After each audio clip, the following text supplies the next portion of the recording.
Bienvenue dans cette édition du grand débat de Financial Afrique avec Rivo Ratmandresila. Rivo, bonjour. Bonjour Adama.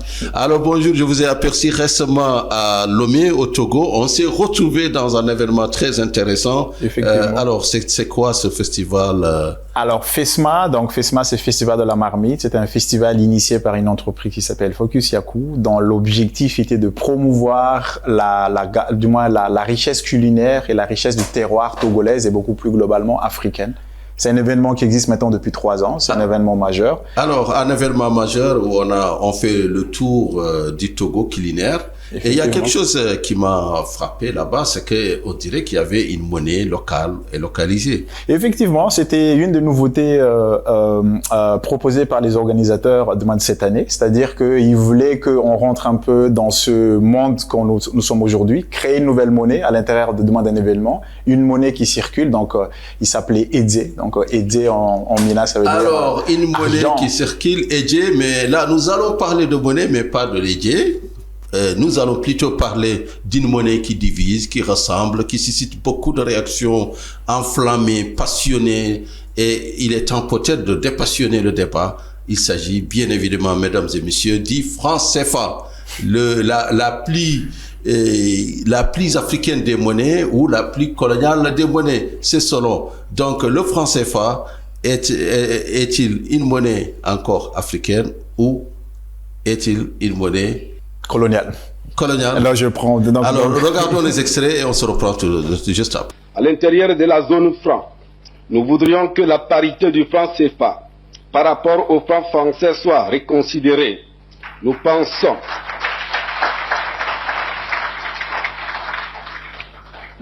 en effet que cette parité qui est actuellement de 2 anciens francs français pour un franc CFA ne correspond pas à la réalité.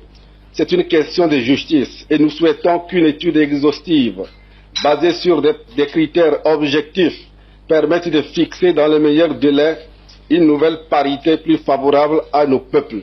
Ces banques suivent la politique monétaire de la Banque centrale européenne. C'est ça la réalité. Parce que moi, quand je lis les documents de la Banque centrale des États de l'Afrique de l'Ouest, la BCEAO, qui dit que sa priorité est la lutte contre l'inflation. Dans des pays, dans des PMA, vous savez, nos 8 pays en Afrique de l'Ouest, il n'y a que la Côte d'Ivoire qui ne soit pas PMA, pays moins avancé. Le Sénégal, après avoir appliqué avec loyauté, avec beaucoup de félicitations de la Banque mondiale et des FMI, les programmes d'ajustement structurel pendant 20 ans, a atterri sur la liste des pays les moins avancés en janvier 2001. Il y a une question qui me vient à l'esprit. Est-ce que vous avez déjà vu à l'intérieur de la Banque de France le gouverneur de la Banque centrale ou de la Banque des États d'Afrique centrale ou de la Banque des États d'Afrique de l'Ouest avoir un droit de veto? Est-ce que vous avez déjà entendu ça? Quand on parle de souveraineté, est-ce que le directeur de la Banque du Tchad a le droit de pouvoir mettre son droit de veto à la Banque de France? Oui ou non? Est-ce que ça, c'est de la souveraineté? Vu en fait comment les États de l'UEMOA notamment ralentissent objectivement le processus de monnaie unique de la CEDEAO, nous ne pouvons pas nous en tenir qu'à ça. S'en tenir qu'à ça, c'est être à leur basque et donc différer pour 30 autres années, depuis 1987 on en parle, l'histoire de la monnaie unique. Il faut considérer l'indépendance monétaire comme partie d'un programme, d'un projet, d'une stratégie holiste. Loi commerciale et bancaire au niveau des gouvernances des entreprises, il y avait ce qu'on appelait des censeurs. C'était des gens qui n'intervenaient même pas au niveau des débats, qui avaient une voix continue, mais qui étaient là, un peu comme des commissaires qui surveillaient ce qui se passait. Et qui ensuite faisaient un rapport à leur mandat. Par la suite, avec les réformes, on a donc modernisé.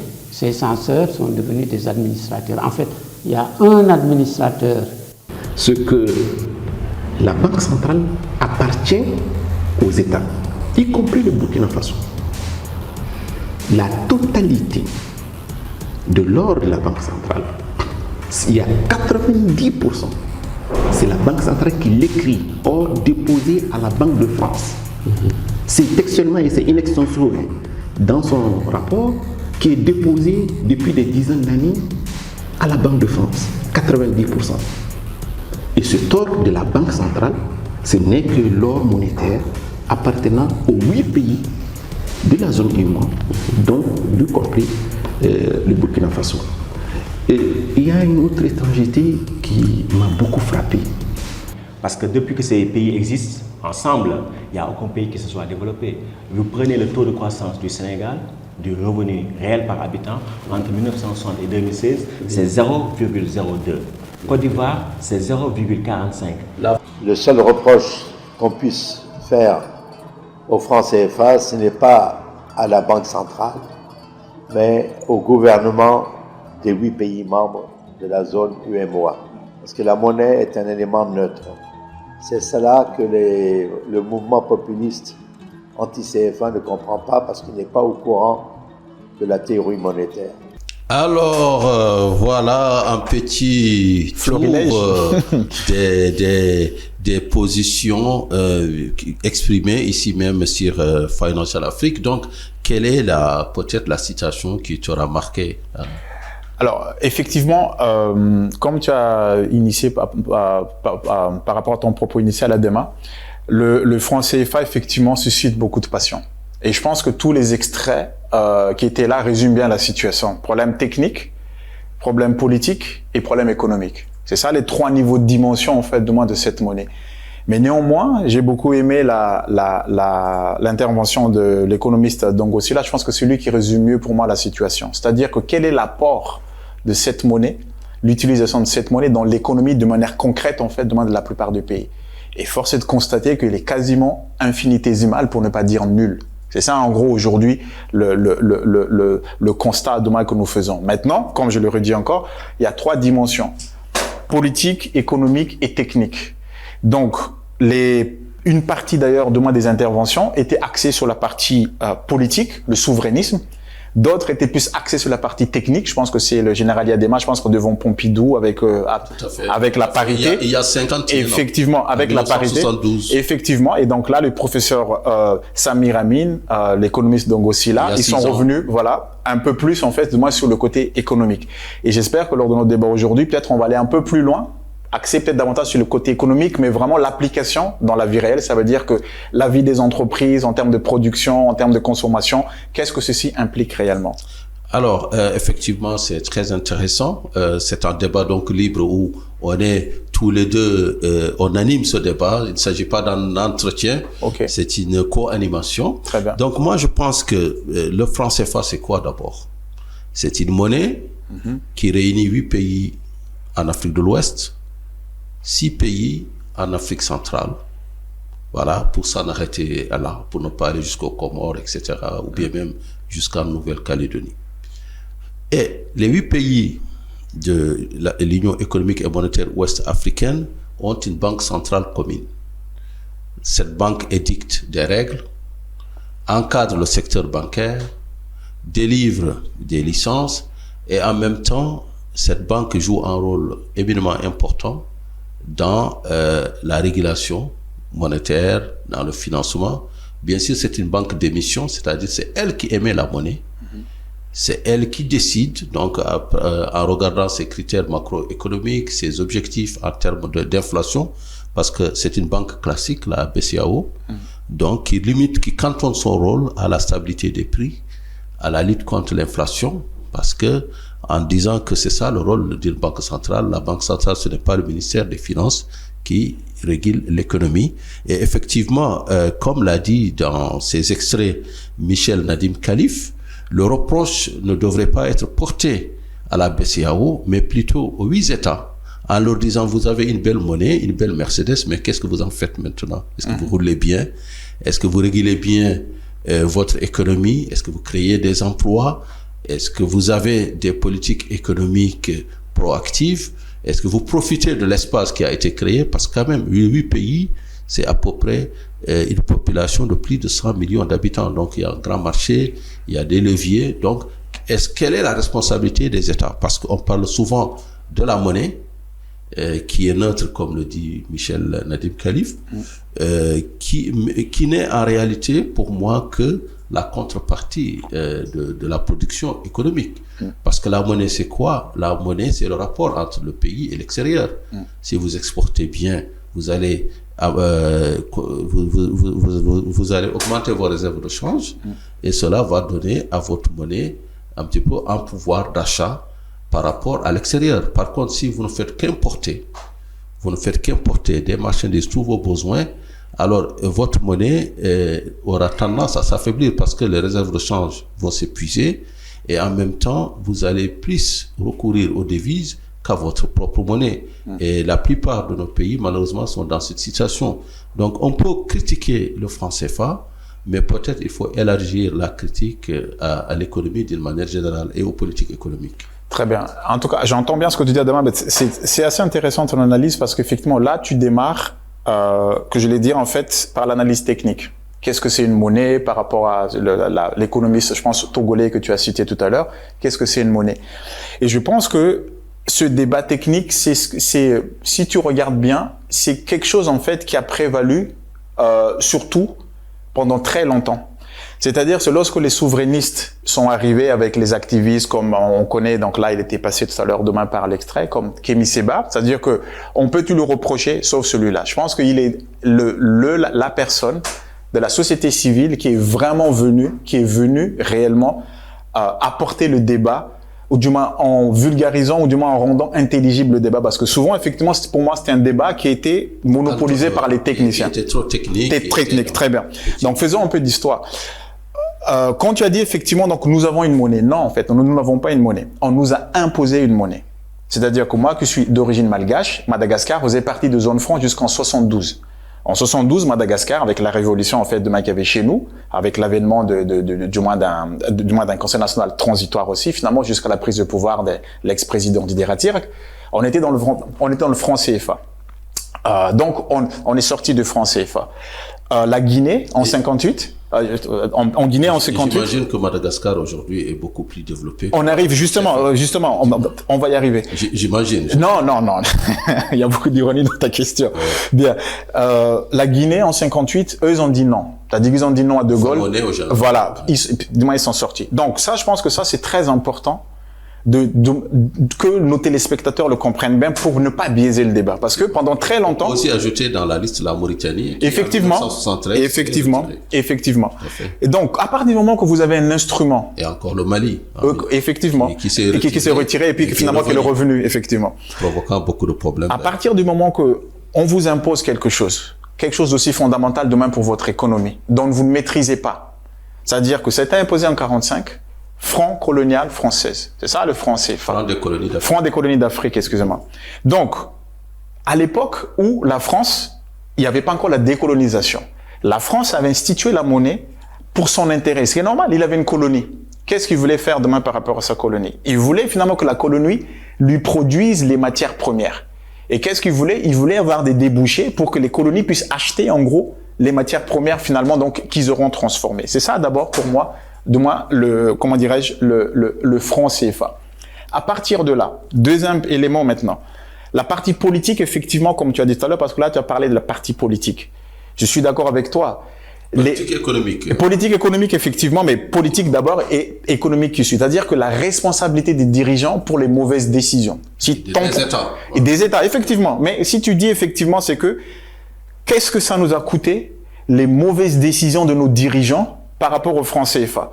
Je suis d'accord avec toi, ça nous a coûté, pour ne pas citer un président étranger, un pognon de dingue. C'est-à-dire que ça nous a coûté énormément d'argent. Et d'ailleurs, dommage parce que chez nous, ce genre de, je trouve qu'en économie, en Occident, ils savent l'évaluer. Mais chez nous, en gros, les mauvaises décisions, très peu d'économistes en fait de mal l'évaluent. Mais je trouve que ce serait intéressant, par exemple, de regarder quel a été le poids de la mauvaise décision de chaque politique dans chaque État par rapport au franc CFA. Donc, moi, je reconnais volontairement que le franc CFA n'est pas bon. Mais néanmoins aussi, on aurait pu faire quelque chose. Quand vous dites que le franc CFA n'est pas bon, c'est par rapport à quoi? Le franc CFA, en fait, comme je l'ai dit tout à l'heure, on l'a imposé. C'est-à-dire que les pays... Vous revenez à l'histoire, à 1940. Oui, effectivement, mais jusqu'aujourd'hui. Parce que jusqu'aujourd'hui... Est-ce qu'aujourd'hui, en 2024, en juin 2024, on peut dire que le franc CFA n'est pas une bonne monnaie. Mais non, en fait, c'est pas une bonne monnaie, Adama. Pourquoi ce n'est pas une bonne monnaie? Parce que toutes nos politiques monétaires, c'est-à-dire que d'abord, une fois encore, comme je l'ai dit tout à l'heure, si on se place sur le plan politique, c'est-à-dire quand vous êtes indépendant, votre indépendance, c'est que vous avez une armée et vous battez monnaie. C'est ça ce qu'on appelle en fait une indépendance. Après, peut-être, il faut revoir peut-être s'il y a des personnes qui ne sont pas d'accord par rapport à ces définitions, il faudrait revoir. Mais c'est ça la définition. Quand vous prenez tous les pays, sans exception du monde entier, ils ont une armée, ils battent monnaie. C'est ça, en gros, l'indépendance. États-Unis, Chine, Japon, Corée, tout le monde. Mais la Grèce ne bat pas monnaie, elle est dans l'Union Oui, européenne. mais ce que je veux dire, c'est que... La France ne bat pas monnaie. Non, si, il bat monnaie, attention. C'est-à-dire que chaque pays de l'Union européenne, c'est ça la chose. Chaque pays de l'Union européenne, ils ont tous gardé leur banque centrale. C'est-à-dire que la banque à Francfort, la banque européenne, c'est la banque, en fait, qui agrège. Mais chaque pays garde sa banque centrale. Et quel est le rôle centrale. de la banque centrale? Elle ne bat pas monnaie. Non, c'est-à-dire que là, tu me poses une colle par rapport à débat technique. Donc là, peut-être je renvoie aux spécialistes, mais tout ce que là, je suis sûr, c'est que la France a une banque de France. En Angleterre, bon, eux faisaient pas partie. Mais tous les pays qui sont à l'intérieur, la Belgique, l'Allemagne, du moins, ils ont tous gardé, du moins, leur banque centrale. Donc. Mais ces banques centrales, c'est des agences payées pour la Banque centrale européenne. Oui, mais tout comme au Sénégal, nous avons une agence de la Banque centrale de l'Afrique de l'Ouest. Effectivement. Donc. En Côte d'Ivoire de même. Non, mais. C'est pas la même chose. C'est-à-dire que... non, moi je suis... C'est-à-dire vous parlez de souveraineté. Je pense que c'est 8 pays qui ont dans commun accord décidé de mettre ensemble leur souveraineté. Non, ils n'ont pas décidé, Adama. Non, peut-être au départ, effectivement. Ils n'ont pas décidé. Si on revient dans l'histoire, effectivement, au départ, il y avait des colonies, mais on peut poursuivre et dire qu'ils n'ont pas décidé de leurs frontières aussi. Peut-être il faut les revoir. Oui, mais c'est ça. Ils n'avaient pas décidé même de leur spécialisation. Peut-être il faut tout arracher. Peut-être le Sénégal, c'est pas lui qui avait décidé qu'il va être un pays pour l'arachide, que le Mali pour le coton. Peut-être il faudrait donc faire table rase de tout ça. Non. La langue non plus. Non, mais je veux dire qu'aujourd'hui, ces pays, en 2024, c'est quand même c'est de la souveraineté. Ces pays ont décidé de rester ensemble. Ils ne sont pas souverains. Parce que rester ensemble, c'est quoi? C'est mutualiser leurs forces pour exister au plan international. C'est avoir une banque centrale qui échappe aux passions politiques de chacun des pays. Parce que la banque centrale, qu'est-ce qui fait la force de la BCEAO? C'est qu'elle échappe aux politiques nationales. Elle est une banque supranationale qui gouverne le secteur de la banque, qui applique des règles qui ne sont pas soumises aux politiques. Donc, ce qui fait que l'UEMOA est relativement mieux géré que des pays voisins. Le Ghana, par exemple. Le Nigeria, par exemple. Non, je me souscris complètement au faux, Adama. C'est-à-dire que si on va sur ta logique, alors, c'est une fois encore, dans ton reportage de moi qui était passé, l'économiste Dongosila demain l'a dit. C'est-à-dire que si la BCEAO était aussi efficiente, les BMAC, c'est-à-dire que la Banque centrale de l'Afrique centrale était aussi efficiente, aussi efficace que tu le dis, aujourd'hui, on aurait atteint tous finalement du moins le même niveau que la Corée du Sud, parce qu'il y a les statistiques finalement à l'époque, lors de l'indépendance, qui disaient que la Corée du Sud et la Côte d'Ivoire étaient au même niveau. 60 ans après, la Corée du Sud est dans en fait, on le voit même plus. C'est-à-dire qu'en fait, c'est comme dans un marathon. C'est-à-dire que nous, peut-être, on est resté peut-être à 1 kilomètre, donc le marathon fait 42 kilomètres. Les gens sont arrivés devant, nous, on ne voit même pas. Donc, si on regarde, Adama, si on applique ce que tu dis là, regardons. Qu'est-ce que la BCEAO, tu dis finalement que oui, ils sont, comment on appelle, ils sont souverains. Mais je te rappelle que jusqu'en 72 ou 73, il faut que les téléspectateurs le vérifient, un des gouverneurs, le gouverneur de la BCEAO était un Français. Il s'appelle Monsieur Julien. Non, mais il s'appelait Monsieur Julien. Est-ce que c'est un fait ou pas? C'est comme ça. Peut-être nos téléspectateurs ne le savent pas, mais tu peux vérifier. C'est-à-dire que... Le débat ne se pose pas. Non, mais si. Non. Écoutez, nos États sont ici dans l'empire colonial.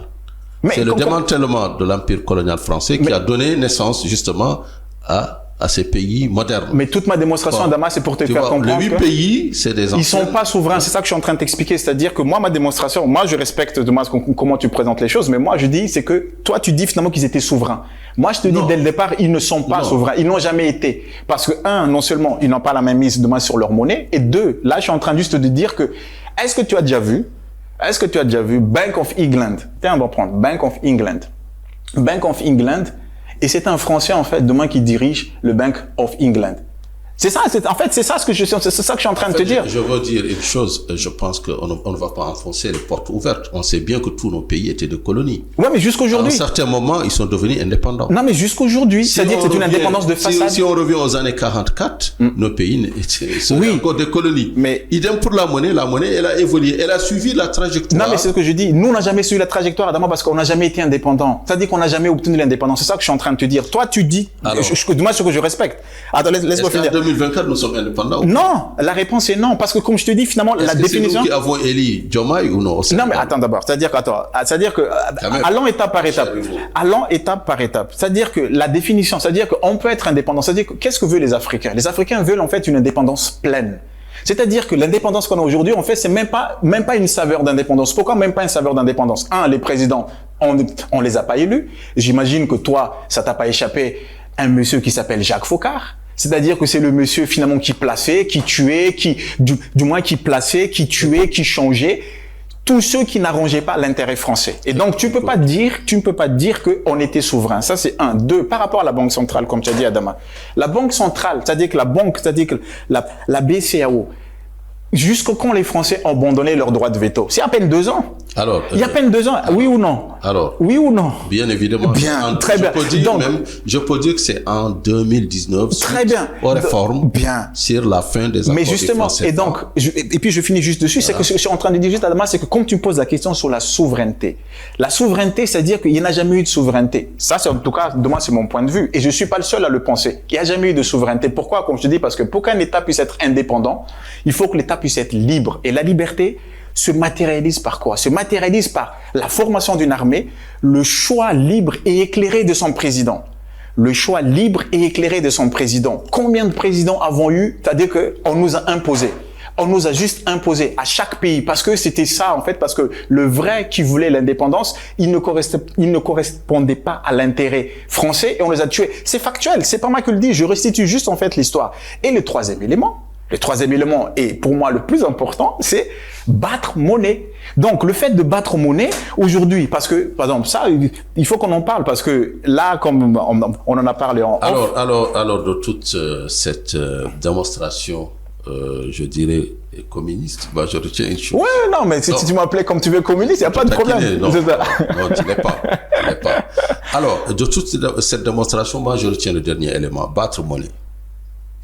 Effectivement, nous battons monnaie dans la mesure où l'émission monétaire est décidée par la BCEAO, qui est composée des représentants des 8 pays, avec un comité de politique monétaire élargi à des universitaires et à d'autres acteurs qui ne sont même pas de la Banque centrale, d'autres acteurs du pays. Donc l'émission monétaire c'est ça la souveraineté en réalité, c'est émettre la monnaie, qui décidait des quantités à mettre en circulation. Et ça, c'est du ressort exclusif de la Banque centrale des États de l'Afrique de l'Ouest. Il n'y a pas un Français ou bien un pays étranger qui dicte à la BCEAO de la quantité de monnaie à émettre. Mais si, parce que, c'est-à-dire, Adama, ils étaient administrateurs, pourquoi? C'est-à-dire que quand c'est-à-dire, regarde aujourd'hui, toi qui es journaliste financier, aujourd'hui, on fait la fameuse théorie quantitative easing. Toi, tu sais, c'est-à-dire, quand tu voyages au fin fond du pays, qu'est-ce qu'on remarque, demain, dans nos ruralités? Ça, c'est quelque chose qui m'a toujours frappé. Qu'est-ce qu'on remarque? C'est la non-disponibilité du moins de l'argent, c'est-à-dire du moins de l'argent physique. Quand tu vas au Sénégal, c'est-à-dire quand tu vas au fin fond, il y a très peu de francs CFA en fait qui circulent. Pourquoi très peu de francs CFA circulent? Non, tout dépend. Non, c'est-à-dire pourquoi dans des pôles économiques, vous retrouvez plus d'argent en circulation. Dans la ruralité. Dans des pôles où il n'y a pas une activité Adama, économique. tu as voyagé. C'est-à-dire que tu as fait le Maroc. N'oublie pas que l'argent est la contrepartie. Oui, je suis d'accord avec toi, mais à un moment donné. Non, ça, c'est la théorie qu'avant, ça. Parce que la nouvelle théorie monétaire, lorsqu'ils font le quantitative easing. Quand ils font le quantitative easing. Ne fait pas partie de la nouvelle théorie monétaire. La nouvelle théorie monétaire, elle est encore en cours d'étude. Elle est plus, comment s'appelle, l'ancien candidat à la Maison Blanche. Hillary Clinton. Bernie Sanders. Ah, ok. Voilà, je pense que ce sont des démocrates qui véhiculent cette nouvelle théorie en Amérique, mais c'est une théorie qui ne s'applique pas encore dans aucun des pays. Oui, mais en fait, ce que je vais juste dire à Damas, c'est que pour moi, si on veut revenir en fait terre à terre par rapport au débat, ça veut dire j'ai envie de poser la question, même si on part finalement demander les sondages des gens dehors. Qu'est-ce que la Banque centrale, aussi bien en Afrique de l'Ouest qu'en Afrique centrale, qu'est-ce que concrètement dans votre vie, la Banque centrale a apporté? Rien du tout. Alors, vous posez la question, vous apportez la réponse. Vas-y, je te pose la question. Qu'est-ce que la Banque centrale apporte? Moi, je dirais, la Banque centrale apporte d'abord la stabilité, c'est-à-dire la monnaie, elle est stable, elle peut conserver la valeur, elle peut conserver votre épargne, elle peut conserver la valeur. Après une évaluation de 50%? Non, attendez, je finis. Donc, c'est d'abord la stabilité, donc c'est la confiance. Ça permet donc aux agents économiques de se projeter sans avoir peur de devoir transformer leur épargne en dollars, comme c'est le cas par exemple au Zimbabwe, comme c'est le cas par exemple même en République démocratique du Congo jusqu'à très récemment. C'est-à-dire cette stabilité, elle est essentielle pour justement pour la prospérité. Parce que sans stabilité monétaire, on ne peut pas être assuré de conserver, par exemple, votre retraite. Le fruit de votre retraite. Imaginez-vous si vous devez, comme le Naira récemment, perdre 243% de votre valeur en une année. Mais c'est pas, pour moi, une fois encore, Adama, c'est-à-dire que quand j'ai posé la question, qu'est-ce que ça a apporté? Une fois encore, là, tu parles technique. Je parle de la stabilité. Par exemple, vous êtes un agent économique, vous êtes un fonctionnaire qui gagne son salaire. Ah, là, c'est très intéressant, ok. Donc, la stabilité monétaire vous apporte un pouvoir d'achat qui est stable. Oui, mais... Par contre, si la monnaie doit se dévaluer 20%, 30% de mois en mois, vous allez donc perdre votre pouvoir d'achat en allant au supermarché. Le caddie risque de non, c'est-à-dire que une fois encore, en allant au marché de gros ou bien en allant dans les dans les marchés hebdomadaires, vous ne pourrez pas acheter tout ce. Je ne suis pas économiste, je ne suis pas monétariste. Là, parlons juste terre à terre. Oui, terre à terre, comme en fait, Adama. Et terre à terre, donc la Banque centrale, ce qu'elle apporte, c'est après la Deuxième Guerre mondiale, la France, l'ancienne monnaie française a été dévaluée plus de 10 fois, même plus de 10 fois. Ça n'a pas empêché, en fait, de moi, les Français, à bâtir finalement une industrie prospère, moderne. Ce que je suis juste en train de dire, c'est quoi? C'est que toi, tu me parles technique une fois encore. C'est très intéressant. Je suis pas dans la non, juste encore parce que carrément dans toi, tu gagnes en salaire. À la fin du mois, c'est ce que je dis. Tu dois aller au marché, faire tes achats. Non, mais c'est ce que je dis. Si ta monnaie, entre le moment où tu as perçu ton argent à la banque et le moment où tu te rends au marché, la monnaie s'est dépréciée, ne serait-ce que de 15%, ces 15% seront répercutés en baisse de pouvoir d'achat. Effectivement, mais donc c'est important, donc. Ce que je dis juste, c'est que c'est le rôle en fait de chaque État de garantir justement, c'est-à-dire en fait c'est pas de chaque État, c'est la Banque centrale. Non mais justement, c'est ça que je dis en fait, le rôle de chaque État à travers sa banque centrale, c'est ça que je voulais dire. Le rôle de chaque État à travers sa banque centrale, c'est ça. Ceux qui arrivent mieux, ceux qui arrivent moins bien. Les Chinois, ils arrivent bien. Les Japonais, ils arrivent plus ou moins bien. Les Sud-Coréens, ainsi de suite. Après, des pays comme tu cites, comme le Zimbabwe, ils arrivent moins bien. Tu cites le Ghana, ils arrivent moins bien. Tu cites le Nigeria, ils arrivent moins bien. L'Afrique du Sud, ils sont entre les deux. Donc, ce que je dis juste par là, c'est que, pour revenir au départ de mon propos, c'est que la souveraineté est liée à battre monnaie. Effectivement, le rôle de cette banque centrale, parce que moi, ce que je conteste dans ce que tu dis, c'est que on peut trouver uniquement le salut qu'à l'intérieur du mois de franc CFA. Je dis non. Ce franc CFA ne nous a pas... On n'en est pas encore là. Non, on n'est pas encore là. Ok, d'accord. Est-ce que le franc CFA est une monnaie souveraine? Et moi, la réponse est non. Est-ce que les pays qui ont décidé d'avoir une zone monétaire, de mutualiser leurs économies, de créer un espace d'échange. Mais Adama, je pose une question. Est-ce que c'est une décision ou non?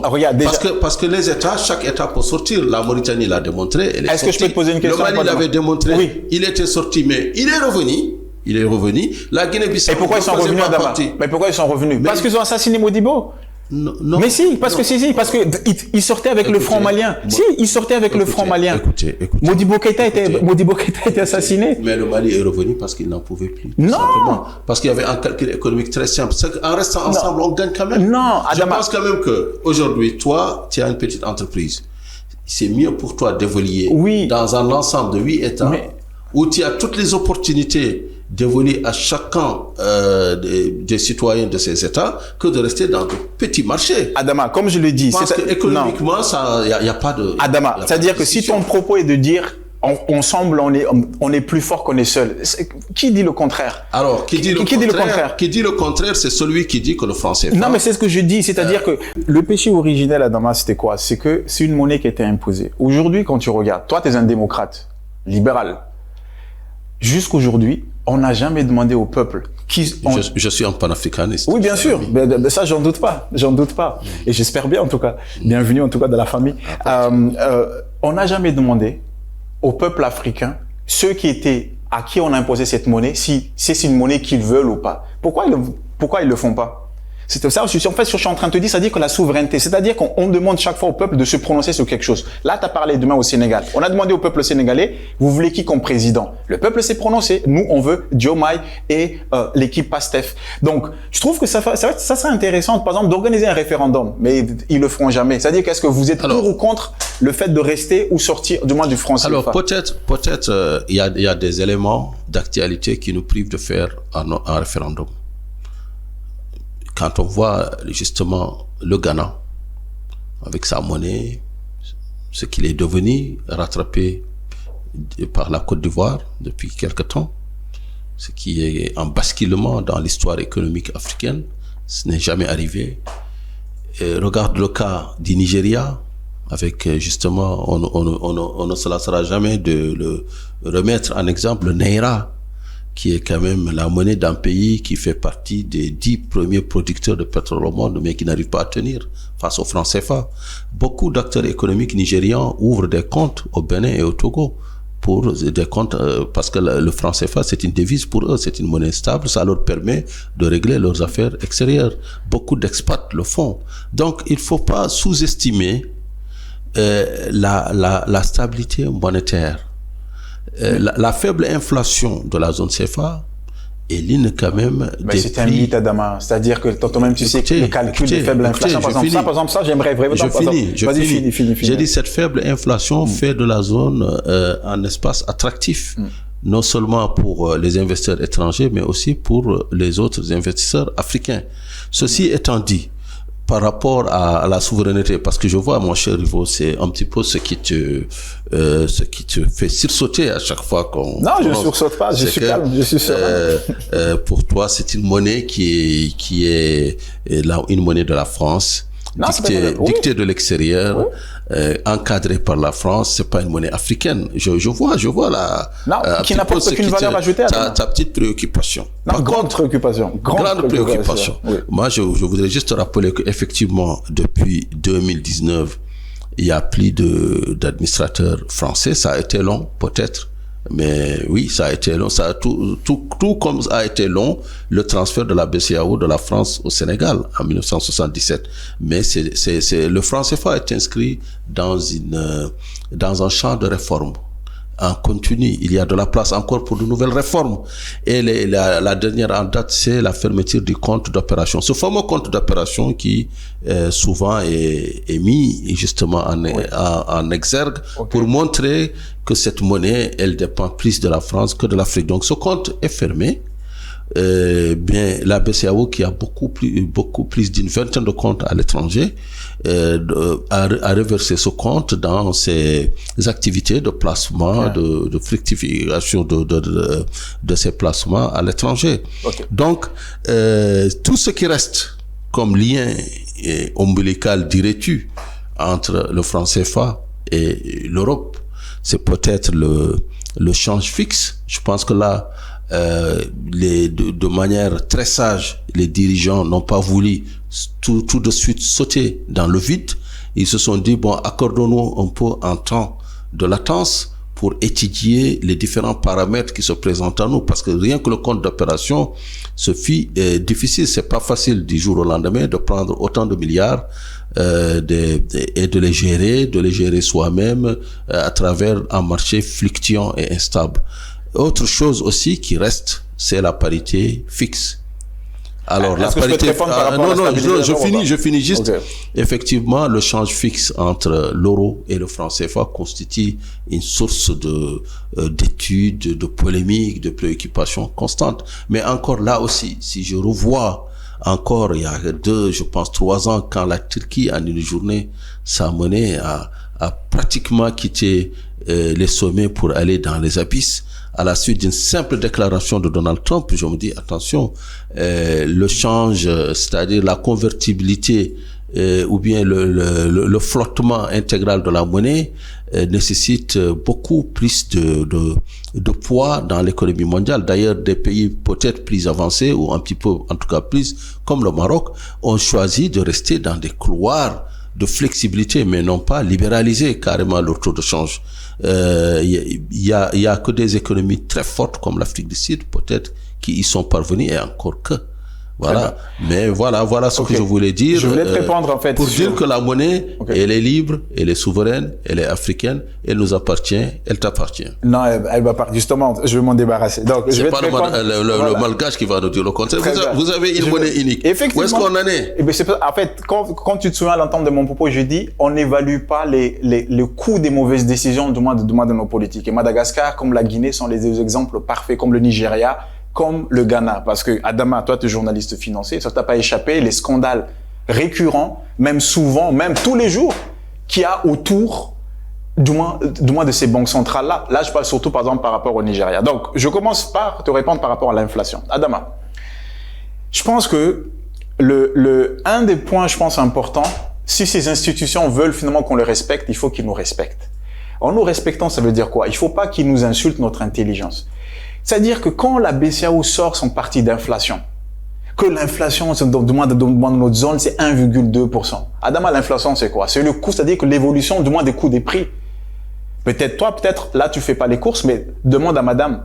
Dis-moi une matière, juste un produit alimentaire de base. D'ailleurs, c'est ça d'aujourd'hui. Donc là, on parle du Sénégal. Le défi de le président Diomaye et le premier ministre Sonko. Comment faire baisser le coût de la vie? Alors, si l'inflation était 1,2 ou 2%... Alors, elle n'est pas de 1,2. Non, mais peu importe, même à 2%. Plus élevé non, mais même 2 ou 3%. On est autour de 3,7%. Non, mais Adama, justement, c'est ça, je dis que c'est ridicule. C'est ridicule. Va demander, donc ça veut dire que le coût, regarde, là, j'achète mon repas chez une dame, du moins pas loin du bureau. Le repas était à 1500 francs CFA par jour. Je prends le tchèb, d'autres plats, 1500 francs. Là, la dame a décidé de commencer. C'est-à-dire que si j'augmente de 3% Adama, ce qui voulait dire donc de 1500, je vais augmenter finalement à peine de 10 francs. Donc le truc va passer à 1510. La dame, elle a augmenté combien? La dame a augmenté finalement de 2000 Adama. 2500 francs d'augmentation, c'est quasiment plus de 40%.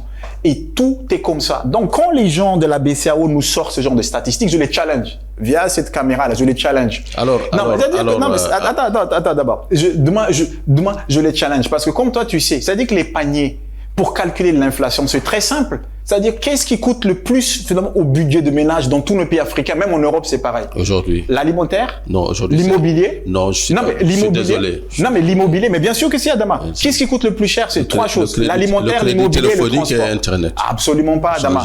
Absolument pas. C'est-à-dire que c'est l'alimentaire, l'immobilier et le transport. Le panier de la ménagère. Oui. On peut le manipuler. Les produits de base. Ce sont la composition du panier de la ménagère au niveau de la BCEAO, c'est les produits de base. Oui, mais ces produits de base, où ils trouvent leurs produits de base? Je veux que la BCEAO me montre quels sont les produits qu'ils ont trouvés qui ont augmenté en moyenne de 3%. Je suis preneur. Alors, maintenant, ça, je laisse de côté. Le calcul de l'inflation ne se limite pas qu'à l'alimentaire. Mais oui, d'accord, mais c'est ce que je te dis. C'est-à-dire que dans le panier, c'est-à-dire que lorsqu'ils composent le panier moyen, finalement, pour calculer l'inflation, c'est quoi l'inflation? C'est quoi? C'est le panier moyen par rapport au coût que les ménages payent. Je dis au Sénégal. Au Sénégal, comme la plupart des pays, c'est 3 éléments qui composent le plus gros poste. Immobilier, je le redis encore 3e fois, immobilier, alimentaire et le transport. Bien. Maintenant, sur la stabilité.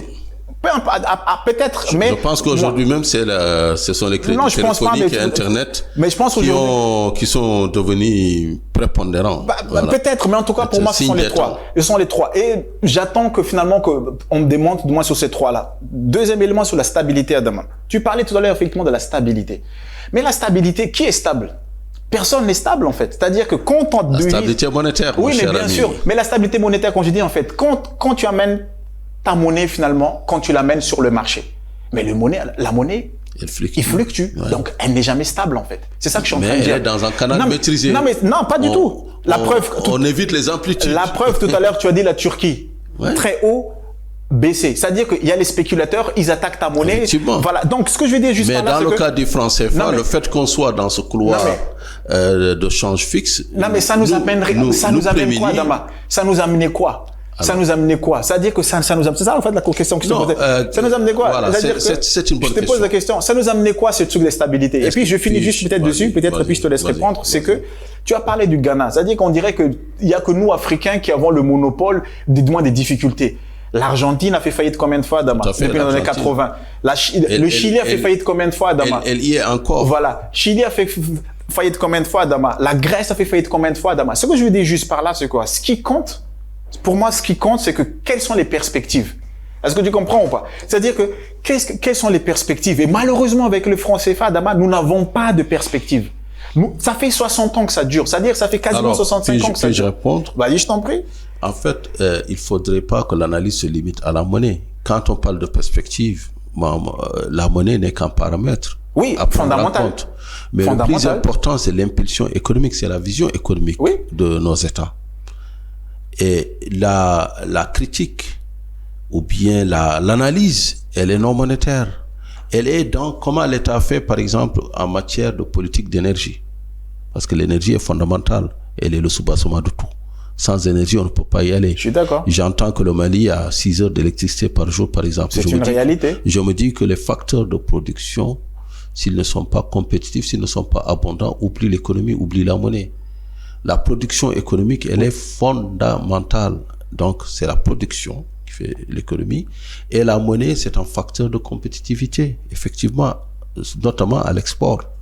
Maintenant, dans des pays comme le Sénégal et la Côte d'Ivoire, le plus important aujourd'hui, c'est comment transformer justement le secteur primaire en un secteur, comment industrialiser le secteur, comment industrialiser l'économie, parce que c'est des pays qui vivent du primaire et du tertiaire. Le primaire, donc, pour la rente, café cacao en Côte d'Ivoire, avec un taux de transformation d'à peine 5%. Et au Sénégal, ils ont fait un effort. Au Sénégal, l'arachide, non, ça a reculé même cette année, mon cher ami. Et, le cacao. Et je te renvoie à Financial Afrique, effectivement. Okay. La transformation a reculé malgré l'ouverture pourtant de grandes unités. Et là, ça mérite qu'on s'y penche. Et c'est des pays aussi qui vivent du secteur tertiaire. Mais le secteur secondaire, la transformation des matières premières au niveau local, là, on a des gaps. On a un gap, on a des rattrapages à faire, et ça, ce n'est pas lié à la monnaie. C'est lié juste à nos politiques économiques. Parce que le fait que, par exemple, le Sénégal ne puisse pas transformer abondamment son arachide en huile, pourtant qui sont très demandées sur le marché, ce n'est pas un facteur à trouver dans les fluctuations du franc CFA, mais c'est surtout dans les politiques économiques. Le fait que la Sonacos tombe quasiment en faillite et ne puisse plus honorer les récoltes des arachidiers, c'est à trouver ailleurs. Elle a été privatisée, par exemple, pour une bouchée de pain. Ça, ce n'est pas lié au franc CFA, mais à des décisions économiques désastreuses. Le fait que, justement, dans un pays comme le Mali, par exemple, tu as vu Edem, l'électricité du Mali avec les arrestations, les enquêtes, ça c'est pas du franc CFA. Oui. Ça c'est justement la bonne gouvernance. Donc moi, en résumé, je me dis, c'est bien de parler du franc CFA, mais ce serait mieux de dire quelle est notre vision économique, quelle est la mise en œuvre de cette vision, et quels sont les gages de transparence qui sont mis en avant pour mesurer nos performances, nous sanctionner dans l'échec et la réussite. Très bien. Écoute, là, j'aime bien ta chute. C'est exactement ça. C'est ça que je dis en fait. C'est-à-dire que pour moi... Et ça, c'est pas monnayable. Voilà. Pour moi, il n'y a pas d'avenir dans le franc CFA. Je pense que c'est assez clair. Il n'y a strictement pas d'avenir dans le franc CFA. C'est factuel. Après 60 ans, Adama, il n'y a rien, il n'y a pas d'avenir. Maintenant, je te réponds. Alors, l'avenir, c'est dans le CEDI, alors. Non, mais justement, c'est-à-dire qu'une fois encore, attends, je vais arriver. Je te réponds par rapport. Ou bien dans le ZIM. Je te réponds par rapport. La nouvelle monnaie zimbabwéenne. Je te réponds par rapport à ton questionnement sur l'industrialisation. Tu dis pourquoi il n'y a pas d'industrie. Adama, pourquoi nos pays, donc là, je reviens un peu dans le domaine d'activité du domaine de la RDE, Quand tu regardes le Sénégal, la rencontre des entrepreneurs, effectivement, qui réunit les entrepreneurs et puis demain nous les conseillons. La constitution aujourd'hui du PIB du Sénégal, c'est quoi? C'est plus de 55%, c'est constitué du commerce. Pourquoi constituer du commerce, Adama, fondamentalement? Parce que le commerce, c'est quelque chose en fait qui n'est pas gourmand en capital. C'est ça en gros. C'est-à-dire que l'économie tertiaire, c'est une économie qui n'est pas gourmand en capital. C'est pour ça que les gens font les startups. Toujours, en fait, il y a un mot en anglais qu'ils utilisent, c'est asset light. C'est-à-dire que je suis Uber, au lieu que j'achète 1 million de taxis, je fais en sorte finalement que je développe une application et que grâce à ce software, en gros, finalement, tu peux toujours rouler en taxi, mais moi, finalement, je me délaisse de tout ce qui est investissement lourd et moi, je continue à faire mes affaires. Mais Adama, quand il s'agit de l'industrie, peux-tu concevoir que Huawei, tous ces Peugeot, Renault, lorsqu'ils étaient à l'époque, même aux États-Unis, c'est-à-dire qu'en Inde, ArcelorMittal, ces gens-là vont monter une grosse industrie sans besoin d'un capital extérieur.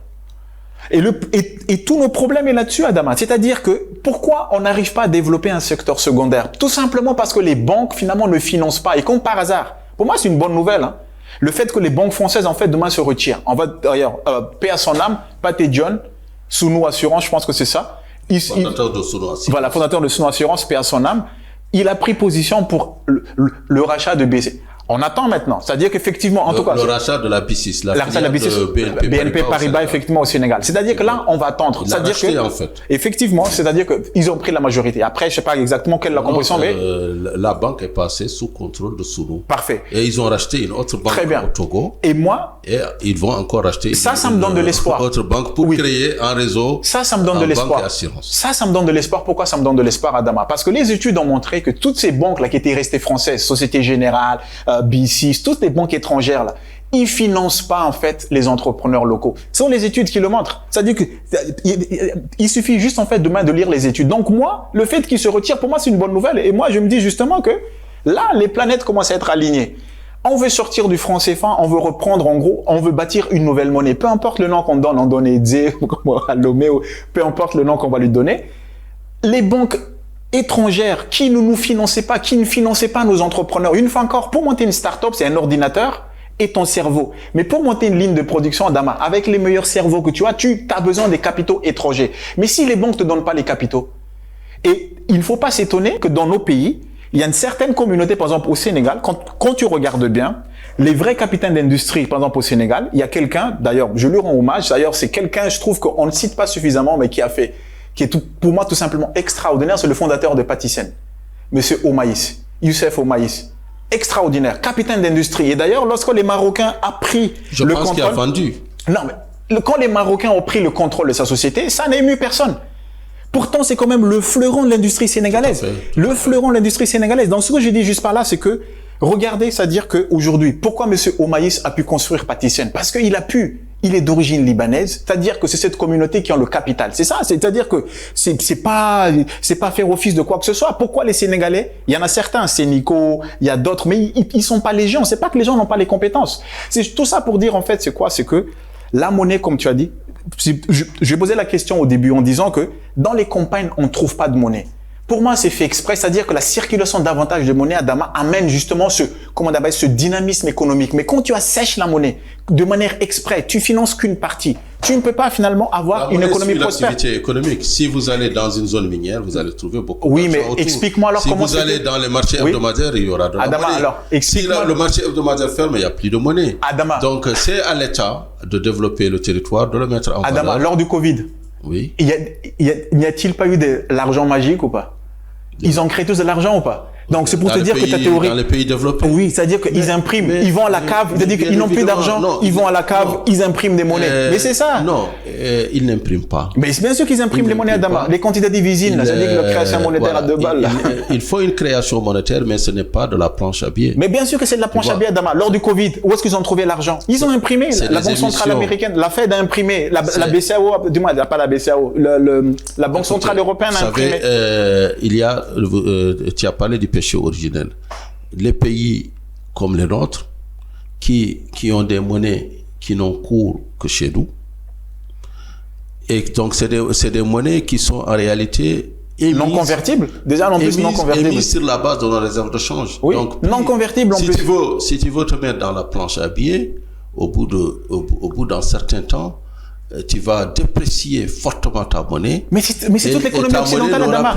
Mais c'est toute l'économie occidentale. Mais c'est toute l'économie occidentale. Il y a que le dollar aujourd'hui. Il y a que ça n'a plus de valeur, le dollar qui est devenu la monnaie mondiale, la monnaie des échanges. Oui, mais ça n'a plus de valeur. Les Américains vivent sur notre dos. Oui, les Américains peuvent se permettre de faire des quantitative easy parce qu'ils savent que c'est supporté collectivement. Mais c'est fini, c'est ça que je suis en train de dire. L'ensemble des pays de la planète. Mais c'est ça que je suis en train de dire. Mais pour en revenir à notre débat, au franc CFA.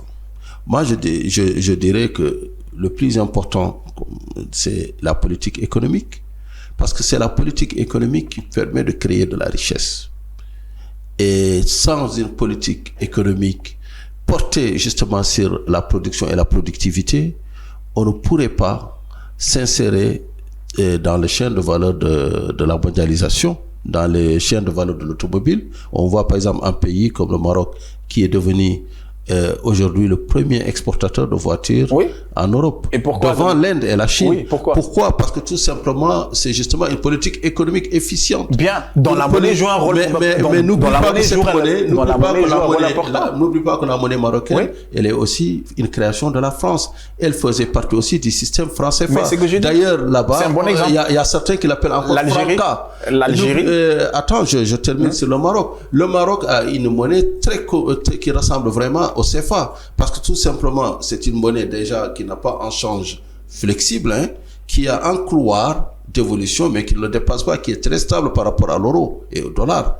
Maintenant, l'avantage du franc CFA par rapport à la monnaie marocaine, c'est que quand tu es au Sénégal, tu peux envoyer des westerns du Sénégal vers le monde entier. Au Maroc, tu ne peux pas. Tu ne peux pas envoyer 100 € à partir du Maroc. Oui, mais est-ce que donc regarde comment l'agent économique, la compétitivité entre agents économiques. Mais est-ce que ça a empêché le Maroc de se développer à demain? Non. En fait, ce que je dis, c'est que regarde, tout à l'heure tu as parlé le développement. Non. Tu as parlé. Justement, tu peux avoir une belle Mercedes et ne pas savoir conduire. Non, mais je suis d'accord avec toi. Tu peux avoir une Bentley et tu ne conduis pas. En fait, tout à l'heure tu avais parlé. En fait, là c'est un exemple. C'est-à-dire que là même, je vais me citer aussi l'Algérie. Excuse-moi, je vais juste citer l'Algérie. Pour le Maroc, sa politique économique, elle est à chercher hors de la monnaie. Comment le Maroc s'est hissé parmi les pays émergents, c'est les grandes politiques économiques en matière, par exemple, de développement de l'agriculture. Mais cher Adama, mais ça t'a pas échappé?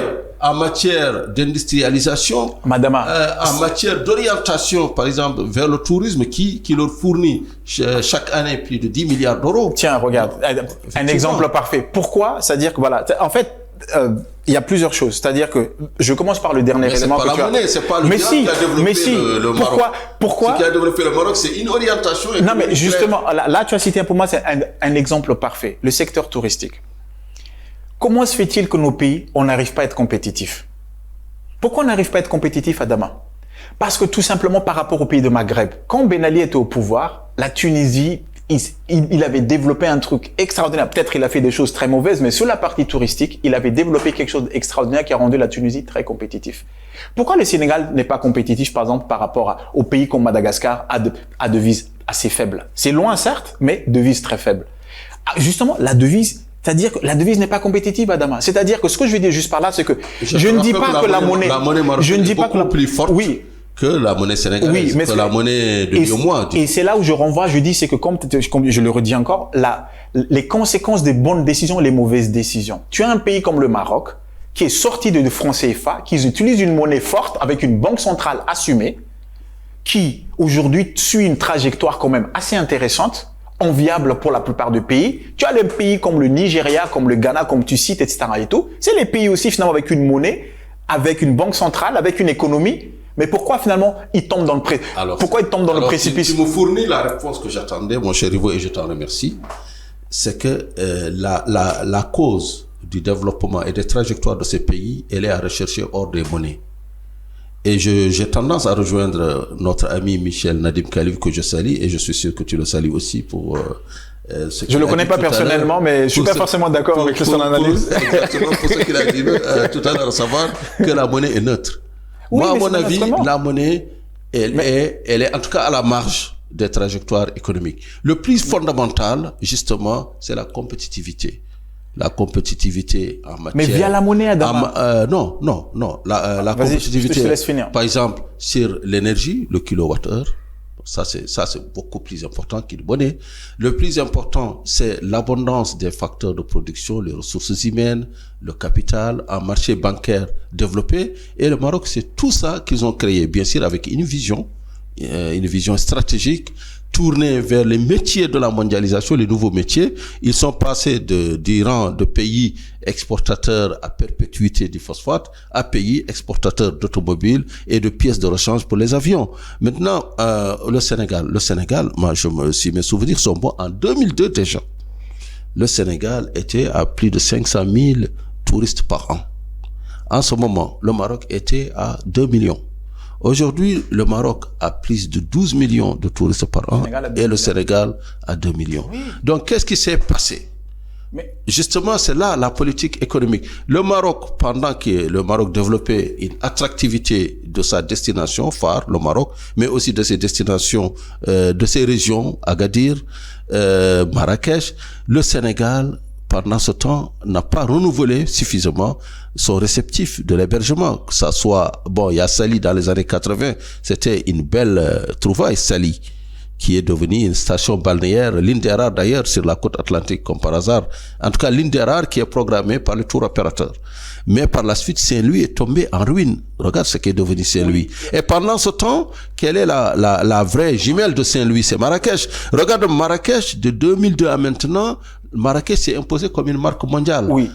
Donc, moi je pense qu'encore une fois, si on met la monnaie dans les bonnes et les mauvaises fortunes de ces deux destinations, on se trompe carrément d'analyse. Parce que la monnaie marocaine, elle est beaucoup plus forte que justement le franc CFA, ce qui montre que la compétitivité, elle ne va pas être liée à une monnaie faible ici, comme certains ont tendance à le dire, que ça favorise les exportations. Ouvrons le débat un petit peu. Mais elle est beaucoup plus liée. Ouvrons le débat un tout petit peu. C'est-à-dire qu'une fois encore, je vais aller à ton nom. Ouvrons le débat un tout petit peu. Regardons finalement le problème, du moins la Chine par rapport aux États-Unis. Parce que moi, ma thèse, c'est que la monnaie, pour moi, joue un rôle. Je suis d'accord avec toi. C'est-à-dire que dans une politique économique, il n'y a pas que la monnaie. Ça, nous sommes d'accord. Mais pour moi, c'est la monnaie, en fait, est le cœur. Les Chinois, avec le renminbi, qu'est-ce qu'ils font? C'est-à-dire que leur monnaie, à 9h15, tous les jours, ils fixent un taux pivot. C'est-à-dire que les taux pivots ne dépassent pas 2%, ils ne baissent pas 2%. Adama, si c'est pas régulé, finalement, la monnaie, ça, c'est quoi? C'est-à-dire que eux, ils ont arrivé c'est-à-dire qu'ils ont testé, ils ont arrivé à un moment où ils savent exactement, parce que le 2%, j'imagine, si on fait des recherches, ils l'ont pas tombé comme ça. Pourquoi pas 2,5, pourquoi pas 4, pourquoi pas 6? Ils disent entre 2 plus et 2 moins. Bon. C'est-à-dire que, ce que je veux dire juste par là, c'est toute leur bataille avec les Américains, c'est quoi? Pourquoi Donald Trump les taxe de dumping? C'est via leur monnaie, Adama. Parce que ils estiment que justement, que eux, ils déprécient volontairement leur monnaie. C'est-à-dire que... On les accuse en tout cas de déprécier. Et effectivement, mais c'est ça que je suis en train de te dire, c'est que... Dans nos relations avec les États-Unis. Effectivement. Voilà. Et qu'est-ce qu'ils gagnent? Ils gagnent beaucoup d'argent avec. Et c'est pour ça que Trump est venu dire, il dit non, finalement, vous nous faites une concurrence déloyale via votre monnaie que vous dépréciez de manière qu'on appelle de manière déloyale, parce que normalement la valeur de votre monnaie ne reflète pas. Au stade d'évolution de la Chine, oui. Moi je suis d'accord avec eux. Oui, mais c'est pour te dire. De leur évolution. Non, mais c'est pour te dire. Abondement de biens de consommation, qui avec même une situation de mévente. Mais c'est pour te dire que la monnaie. Ils sont dans cette situation. Alors que nous n'avons pas commencé déjà. Mais nous ne sommes pas compétitifs. Nous ne sommes pas compétitifs, Adama. En plus de cela, nous sommes 100% importateurs de produits. Mais c'est pour ça, d'où cette monnaie, d'où il faut se débarrasser de cette monnaie. Nous, si on dévalue, c'est le marteau. Non, c'est pas dévaluer. C'est-à-dire qu'il faut qu'on trouve une monnaie. En fait, il faut qu'on trouve une monnaie. C'est comme une chose. Attends, laisse-moi finir. Laisse-moi finir d'abord. Un argument massu. Laisse-moi finir d'abord. Vas-y, parce que. Laisse-moi finir. Oui, voilà, au bout de notre émission. En fait, ce que je vais juste te dire, en fait, c'est que ce qu'il nous faut, Adama, cette monnaie, pourquoi il faut se débarrasser de cette monnaie? En fait, c'est comme porter des chaussures. Se débarrasser, dites-vous. Non, mais si, il faut se débarrasser de cette monnaie. C'est un panafricaniste, souverainiste. Oui, j'assume. Voilà. Il faut se débarrasser de cette monnaie. Pourquoi? C'est comme quelqu'un, nous chaussons finalement du 35. D'accord? Cette monnaie, finalement, c'est-à-dire que c'est comme finalement nous chaussons du 47. Ça ne marche pas. C'est-à-dire que elle est trop, finalement, elle n'est pas notre taille. C'est-à-dire que par rapport à notre économie, dis-moi un produit qu'on produit où on est compétitif. D'ailleurs, on n'a même pas de produits manufacturés. Quand on exporte, pourquoi on n'arrive pas à exporter? Parce qu'on n'est pas compétitif par rapport à l'Asie, Adama. Alors, je te dis. Je finis dessus, voilà, je t'en prie. Voilà, moi, le seul exemple, je vois que nous ne sommes pas d'accord. Moi, je vais parler des États de l'AES, parce qu'il nous reste très peu de temps. l'Alliance des États du Sahel. Ils se sont empressés de sortir de la CEDEAO. À juste titre. Et ils font le tango par rapport au franc CFA. Donc, comme on dit un petit peu chez nous, un proverbe africain qui dit que le fou connaît la maison où il y a des chiens. Très bien. Et voilà. Donc, ils savent très bien que la CEDEAO, c'est pratiquement sans conséquence. Mais l'IOMOA, avec le franc CFA, avec une banque centrale qui joue son rôle de régulateur, donc avec une certaine stabilité, c'est beaucoup de choses. Donc, tu les entendras dire, on sort de la CEDEAO, mais tu les entendras jamais dire, on sort de l'IOMOA. C'est juste une question de temps pour moi. Donc, c'est pour te dire que même nos révolutionnaires savent très bien comment, justement, où est leur intérêt. Voilà. Laisse-moi te répondre dessus. C'est-à-dire que eux, comme tu as dit, franc CFA, AES. C'est juste une question de temps, Adama. Ce qui est intéressant avec ces États, c'est quoi pour moi? C'est là où c'est intéressant parce qu'il y a une théorie de la zone économique optimale. C'est-à-dire que lorsque vous êtes à peu près le même, parce qu'il y a ça aussi finalement. C'est-à-dire que la Côte d'Ivoire avec le Mali, ça n'a rien à voir. Le Sénégal comme avec la Grèce et la France. Voilà, avec le Sénégal et le Togo. Vient de rejoindre effectivement. France, donc c'est très compliqué. Donc il faut encore en termes de taille de monnaie. Mais là, vous avez 3 pays du Sahel. Je trouve ça très intéressant. C'est-à-dire que 3 pays du Sahel, effectivement, pas de accès à la mer. Pas accès à la mer.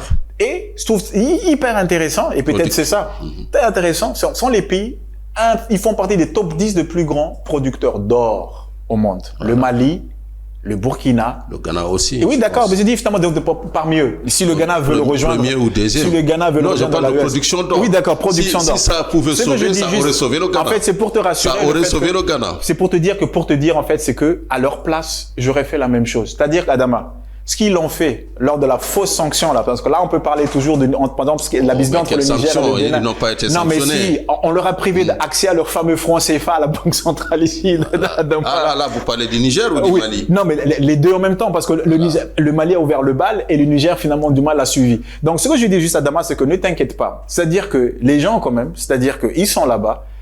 Pour moi, c'est juste une question de temps. Moi, je pense que l'intérêt, c'est que ces pays. Ouais, ils vont se former, ouais. Voilà. Ces pays. Ils vont se former là, voilà. Dans le giron de la CEDEAO. Non.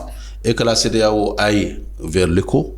Et là encore, il y a un problème. Non, les Nigériens ne veulent pas. Les géants ne sont pas prêts. Non, mais c'est pour ça que je te dis. Apparemment, dans la course vers la convergence monétaire, les pays de l'UEMOA qu'on vilipende sont les mieux gérés. Non, donc, ils sont déjà prêts pour aller vers cette convergence. Là, on a une nouvelle expérience. Le Nigeria et le Ghana ne sont pas prêts. Non, mais justement, là, on a une nouvelle expérience. Pourquoi vous ne le dites jamais que dans vos analyses sur le panafricanisme africain, pourquoi vous ne dites jamais que le Nigeria, le géant, n'est pas prêt à aller vers l'éco? Mais tu le dis, en fait. Et moi, je te confirme. Que vous je te confirme. Pas, non, mais justement, mais si. Oui. En fait, je le dis, en fait. Ce que je dis, c'est assez simple. Les zones monétaires optimum sont faites pour des économies qui sont hétérogènes. Tout le problème de l'Europe, là on a évoqué un peu tout à l'heure, je suis pas un spécialiste, mais quand j'analyse du moins de loin, quand je suis du moins, c'est ça. Parce qu'un pays comme le Portugal, un pays comme la Grèce, un pays comme l'Allemagne, ça n'a strictement rien à voir. Ça n'a strictement rien à voir. Et pourtant, ça tient. Non, ça tient pas. Justement, tout le problème de la France. Non, mais tout le problème de la France aujourd'hui, c'est quoi? Tout ce que doit dire qu'aujourd'hui, comme je pense que ça ne t'a pas échappé. Il y a tout un mouvement de Frexit, Italixit, partout exit. Mais bon, ok, très bien. Revenons en Afrique. Revenons en Afrique. Non, ce que je dis juste, c'est que. Moi, ce que je dis juste. Le Sahel exit, en tout cas, n'aura pas lieu. Les gens de l'AES, moi, je les comprends. Moi, je les comprends par rapport à là où ils sont. C'est-à-dire qu'ils étaient surpris. C'est-à-dire que ça n'a jamais été écrit quelque part qu'on te prive, en fait, de moi de tes ressources. Ne revenons pas sur le débat, on ne sera jamais d'accord. Maintenant, ce que je dis juste, c'est que, je finis juste, c'est que, c'est juste une question de temps pour moi. C'est une question de temps. Prenons date. Ils ont de l'or. Ils sont pas fous, Adama. Ils ont de l'or. Le Ghana aussi a de l'or. Non, mais justement, ce que je ne comprends pas, c'est que pourquoi le Ghana, en fait, c'est-à-dire que ne constitue pas leur monnaie finalement baquée par l'or. C'est ça que je ne comprends pas. Mais tu ne peux pas baquer ta monnaie sur l'or, mon cher Adama. Mais pourquoi? Mais si, c'est-à-dire la stabilité de Bretton Woods, c'était quoi? C'est-à-dire que parce que l'or des mines n'est pas l'or monétaire. Non, mais justement, mais tu as toute une chaîne à développer alors. Voilà. C'est-à-dire que ton or doit être certifié à Zurich. Non, mais pourquoi un pays qui ne produit pas? Mais justement, un pays qui ne produit pas. absolument être certifié. Un pays qui ne produit pas une once. Le Venezuela a essayé. Quand ils ont dit c'est mon or. Non, mais quand Chavez a dit c'est mon or. Non, mais justement. Voilà. Mais Adama, c'est ça que je ne comprends pas. C'est-à-dire que voilà une opportunité, comme tu as dit tout à l'heure, en fait, en développement du secteur secondaire. Nous produisons finalement de l'or, mais nous ne le transformons pas. Comment se fait-il qu'un pays comme la Suisse, un pays comme l'Allemagne, finalement, c'est que c'est en Suisse qu'on doit finalement transformer notre or. Ouais. Que les Ghanéens transforment l'or sur place, ils n'ont qu'à baquer leur monnaie avec ça. Chers amis, chers internautes, donc j'étais avec Rivo Ratmandressi. Nous ne serons jamais d'accord, vous avez compris. Peut-être pas jamais, mais peut-être pas. De Financial Afrique. Pas espoir. Voilà, on ne perd pas d'espoir un jour de le reconvertir ou de le convertir, tout simplement, c'est plus facile. Donc Rivo, merci Adama, pour ce débat franc sur le franc CFA. Merci en tout cas pour les échanges. Voilà, et vivement l'éco, vivement d'autres alternatives monétaires, vivement le développement, peu importe que le chat soit gris du moment qu'il attrape la souris ou blanc, du moment qu'il attrape la souris. Voilà. Donc merci et nous vous donnons rendez-vous prochainement pour une nouvelle émission du grand débat de Financial Afrique.